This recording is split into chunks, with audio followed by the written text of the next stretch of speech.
Hello students, welcome to class 10th mathematics. और आज की इस क्लास में हम यूनिट नंबर 11 से स्टार्ट कर रहे हैं, जिसका नाम है कंस्ट्रक्शन। तो कंस्ट्रक्शन यूनिट स्टार्ट करने से पहले हमें बेसिक 2 रूल्स पढ़ने हैं कंस्ट्रक्शन के। तो सबसे पहला रूल जो है कंस्ट्रक्शन, आपकी बुक में कंस्ट्रक्शन 11.1 के नाम से है। तो ये है to divide a line segment in a given ratio. किसी एक लाइन को गिवन रेशियो में बांट देना। तो देखते हैं क्या है ये रूल। तो स्टूडेंट्स, जो रूल नंबर 1 है ये कहता है to divide a line segment in a given ratio. किसी एक लाइन सेगमेंट को दिए हुए रेशियो में बांट देना। तो इस कंस्ट्रक्शन के फर्स्ट रूल को समझाने के लिए हमने एक एग्जांपल लिया है। एग्जांपल है draw a line segment of a length 10 centimetre. मतलब कि एक 10 सेंटीमीटर की लाइन है and divide it in ratio 3:2। तो हमें इस 10 सेंटीमीटर की लाइन को 3:2 में डिवाइड करना है। मेज़र द 2 पार्ट्स, और साथ में फिर हमें मेज़र भी करना है कि जो दोनों पार्ट्स हैं ये कितने कितने सेंटीमीटर्स के होंगे। तो एक रफ आइडिया बताता हूँ मैं। सबसे पहले क्या होता है, ये जैसे कि हमारा एक लाइन सेगमेंट हम ड्रॉ करते हैं। तो हमने ये एक लाइन ड्रॉ किया। मान लेते हैं जो ये लाइन है हमारी, ये लाइन 10 सेंटीमीटर की है। अब इस 10 सेंटीमीटर की लाइन को हमें 3:2 रेशियो में बांटना है। दैट मीन्स 3 और 2, इस रेशियो में 3:2 में हमको बांटना है। तो 3 + 2 होता है, 3 + 2 = होता है 5। दैट मीन्स हमें इस लाइन को 5 इक्वल पार्ट्स में बांटना है। तो हम बांट लेते हैं 1 2 3 4, 1 2 3 4 5। देखिए हमने 5 पार्ट्स में बांट दिया, 1 2 3 4 5। तो फर्स्ट क्या है 3 और सेकंड क्या है 2। तो फर्स्ट 3 काउंट करते हैं, 1 पार्ट 2 पार्ट 3 पार्ट।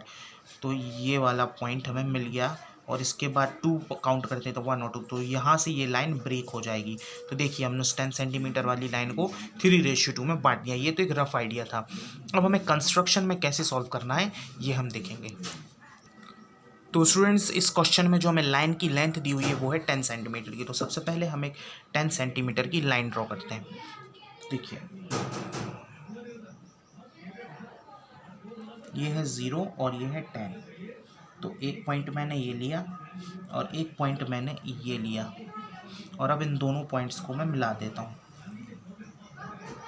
तो एक जो ये मुझे लाइन मिली ये 10 सेंटीमीटर की, ये 10 सेंटीमीटर की मैंने लाइन ड्रॉ की। इस लाइन में इस पॉइंट को मैं नाम देता हूँ A, और इस पॉइंट को मैं नाम देता हूँ B। A और B हमने इन दोनों को नाम दे दिया। साथ साथ में हमें कंस्ट्रक्शन भी लिखता जाना है। तो सबसे पहला पॉइंट हमने क्या किया, construct draw a line AB। अब लाइन खींचने के बाद स्टूडेंट्स हमने क्या किया, कंस्ट्रक्शन लिख दिया, ड्रॉ लाइन AB = 10 सेंटीमीटर। हमने AB एक लाइन खींची जो 10 सेंटीमीटर की है। इसके बाद हमें क्या करना है, एक एक्यूट एंगल बनाना है। एक्यूट एंगल हम ऊपर भी बना सकते हैं, नीचे भी बना सकते हैं। एक्यूट एंगल का मतलब होता है ऐसा एंगल जो 90 डिग्री से कम हो और 0 डिग्री से ज़्यादा हो। तो हम एक्यूट एंगल बनाते हैं। चलिए बनाते हैं। कहीं भी हम कोई भी डिग्री मान करके बना सकते हैं। बिल्कुल एक्यूरेसी नहीं चाहिए 100%। तो हमने यहाँ से एक ये लाइन खींची, ये हमने एक लाइन ड्रॉ कर दी, और इस लाइन में इस पॉइंट को मैंने नाम दे दिया X। तो ये हमारी लाइन हो गई AX, और angle BAX is a acute angle. सबसे पहले मैं आपको बनाना सिखा देता हूँ, उसके बाद मैं सारा कंस्ट्रक्शन आपको लिखवा दूंगा। इतना करने के बाद हमने क्या किया, जो हमारा रेशियो था वो था 3:2। तो 3 + 2 अगर हम करेंगे तो ये हो जाएगा टोटल 5। तो जो हमारी लाइन है AX, इस AX को हम 5 इक्वल पार्ट्स में डिवाइड करेंगे। तो स्टूडेंट्स, डिवाइडर से कोई भी एक हम लेंथ मेज़र करके 5 इक्वल आर्क लगा देंगे इस वाली लाइन पर। तो सबसे पहले हमने पॉइंट यहाँ पे रखा और आर्क लगाना स्टार्ट करते हैं। एक आर्क हमने ये लगाया, इसके बाद यहाँ पर रख के एक आर्क हमने ये लगाया, इसके बाद यहाँ पे रख के एक आर्क हमने ये लगाया। कितने लग गए, 1 2 3 4 और ये 5। तो इस लाइन को हमने इक्वल 5 पार्ट्स में डिवाइड कर दिया। तो ये अगर हमारा पॉइंट A था तो ये वाला पॉइंट हो जाएगा हमारा A1, ये वाला पॉइंट हो जाएगा हमारा A2, ये वाला पॉइंट हो जाएगा हमारा A3, ये वाला पॉइंट हो जाएगा A4, ये वाला पॉइंट हो जाएगा A5। इतना करने के बाद हमें क्या करना है, अब A5 वाले पॉइंट को B वाले पॉइंट से मिलाना है। तो हम एक स्केल की हेल्प से A5 वाले पॉइंट को B वाले पॉइंट से मिला देते हैं। तो ये मैंने स्केल की हेल्प से दोनों पॉइंट्स को मिला दिया। अब इतना करने के बाद हमको ये देखना है कि हमारा रेशियो क्या था। रेशियो था 3:2। तो बड़ा नंबर, पहला नंबर क्या है 3, दूसरा नंबर है 2। तो 3 काउंट करेंगे हम सबसे पहले, 1, ये हमारा 1 पॉइंट, ये 2, ये 3। दैट मीन्स यहाँ पर जो हमारी लाइन है वो ब्रेक हो रही है। तो 3 पॉइंट्स ये हो जाएंगे, बाकी के बचे पॉइंट्स 2 ये हो जाएंगे। तो अब हमें करना क्या है, जो हमारी लाइन है BA5, दैट मीन्स ये वाली लाइन, इस लाइन के पैरेलल हमें A3 से भी एक लाइन ड्रॉ करनी है। तो पैरेलल लाइन हम कैसे ड्रॉ करेंगे, तो देखिए सबसे पहले क्या करना है, हमें एक यहाँ पर एंगल खींचना है, एक एंगल ड्रॉ करना है। देखते हैं, करते हैं, एक एंगल ड्रॉ करते हैं।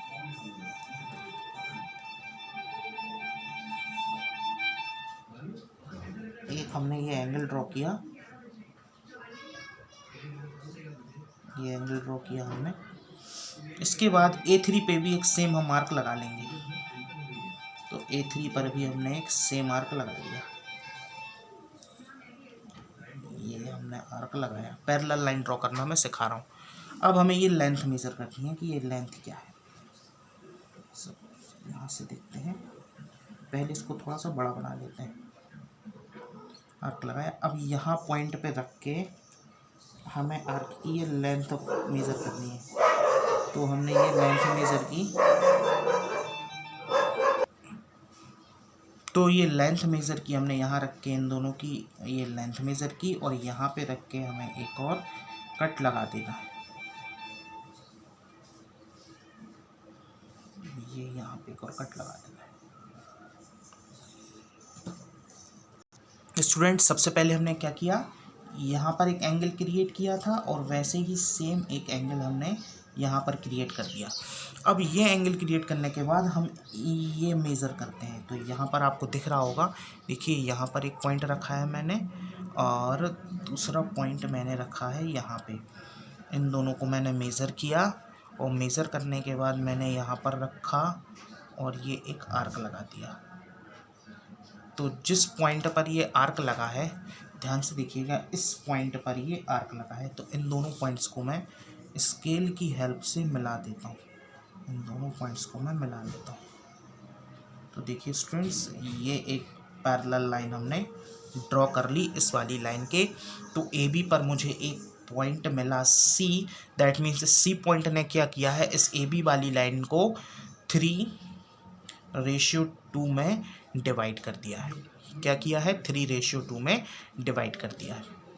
अब हमें क्वेश्चन कह रहा था कि कंस्ट्रक्ट करिए, आप ड्रॉ करिए कि एक लाइन सेगमेंट है 10 सेंटीमीटर और उसको 3:2 में डिवाइड किया गया। तो ये हमने 3:2 में डिवाइड कर दिया। अब मेज़र करना है ये पार्ट्स कितने कितने सेंटीमीटर्स के हैं।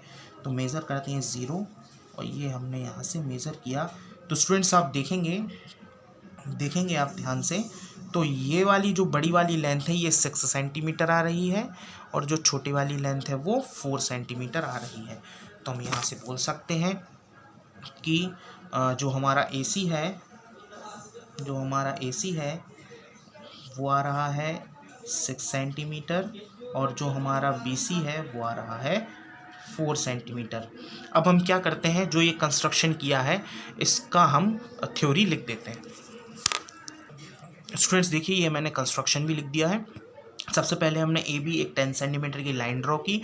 उसके बाद हमने एंगल XAB ये वाला एक एक्यूट एंगल ड्रॉ किया। उसके बाद 3 + 2 = 5 लोकेट कर रहा था, तो हमने AX वाली लाइन पर 5 इक्वल पार्ट्स बनाए। तो इससे क्या हुआ कि जो A1 वाली जो पार्ट था वो A1 A2 के इक्वल है, A2 A3 A4 के इक्वल है, A4 A5 A1 के इक्वल है। मतलब ये जो सारे पार्ट्स एक दूसरे के इक्वल हैं, जो मैंने कंस्ट्रक्शन नंबर 3 में लिखा है। कंस्ट्रक्शन नंबर 4 में ज्वाइन A5B, तो मैंने मैंने A5 वाले पॉइंट को पॉइंट B से मिलाया। इसके बाद draw a line parallel to A5B। A5B वाली लाइन के एक हमने पैरेलल में लाइन ड्रॉ की जो है CA3, जो AB वाली लाइन पर पॉइंट C पर कट कर रही है। अब स्टूडेंट साथ में हमें क्या करते जाना है, इन क्वेश्चंस को वेरीफाई भी करना है। तो वेरीफाई करने के लिए हम जानते हैं AC upon BC is equals to जो है वो 3/2 है। जो AC अपॉन BC है वो 3:2 था। तो यहाँ से हम बोल सकते हैं कि A3C is parallel to A5B according to basic proportionality theorem. Basic proportionality theorem हमने एक्सरसाइज यूनिट नंबर 6 में पढ़ रखा है कि जब कोई दो लाइन एक दूसरे के पैरेलल्स होती हैं, इसका मतलब है उनके जो रेशियोज होते हैं वो भी इक्वल होते हैं। तो यहाँ से हो जाएगा A3 upon A3 A5 is equals to AC upon CB। That means ये A3 upon A3 A5 equal to AC upon CB। तो ये जो A3 था ये 3 पार्ट्स थे, अपॉन A3 A5 2 पार्ट्स थे, equal to AC upon CB। तो देखिए स्टूडेंट्स, ये भी हमने प्रूव करता है। So students, thank you for watching this video.